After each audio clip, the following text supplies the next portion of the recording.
Well, as residents on Manhattan's Upper East Side were waking up, a 12-story construction crane came crashing down. The General Assembly brings hundreds of nations together, but the two everyone will be focused on are the U.S. and Iran. It's a somber day in Lower Manhattan as New Yorkers and the nation remember the day America was attacked. Floor traders are shell-shocked walking out of the New York Stock Exchange after the Dow fell over 777 points in the greatest one-day loss in the history of the stock. One woman described the scene as a stampede as doors were broken off hinges and a man was crushed to death in a sea of Walmart shoppers. New York subway riders are on high alert after warnings from NYPD and Homeland Security officials about a potential attack on the system.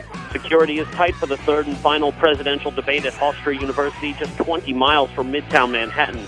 For the economy, Americans head to the polls with some lines up to 5 hours long here in New York. Over 1 million revelers have crowded into Times Square to ring in 2009 and say good riddance to 2008. In what is considered an unexpected move, Caroline Kennedy says she is withdrawing her name from consideration to fill Hillary Clinton. Even as temperatures in the upper teens here in Washington, millions have crowded onto the mall to witness the inauguration of Barack Obama.